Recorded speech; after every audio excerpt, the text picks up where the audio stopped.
మీకు సంబోధన చేకూర్చిన నక్షత్రం ఏటిని తెలుసుకోవాలా? మీరు పుట్టిన నక్షత్రం ఏది ఉంటదో ఆ నక్షత్రాన్ని గుర్తుపెట్టుకోండి. ఆ నక్షత్రం నుంచి రెండవది నక్షత్రం, 11వ నక్షత్రం, 20వ నక్షత్రం. ఈ 3 నక్షత్రాలను మీకు సంబోధన చేకూర్చుతదండి.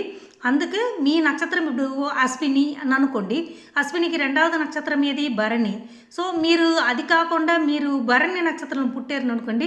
భరణికి రెండవది నక్షత్రం ఏంటి? కృతిక. ఇలాగా మీ నక్షత్రం తర్వాత ఉన్న రెండవది నక్షత్రం మీ నక్షత్రాన్ని ఫస్ట్గా గుర్తుపెట్టుకోవాలి. మీ ఫస్ట్ 1 గుర్తుపెట్టుకోండి. అలాగ లెక్క పెట్టుకోండి. 1, 2, 3 లైన్గా చేసినప్పుడు మీ నక్షత్రం నుంచి రెండవది నక్షత్రం, మీ నక్షత్రం నుంచి 11వ నక్షత్రం, మీ నక్షత్రం నుంచి 20వ నక్షత్రం. ఈ 3 నక్షత్రం మీకు సంబోధన చేకూరుతుందండి. ఈ నక్షత్ర రోజు ఏ పని చేస్తేనో, ఈ నక్షత్ర వారితో కలిసి ఉంటేనో మీకు అన్నిని కలిసి వస్తుందండి. గుర్తుపెట్టుకోండి.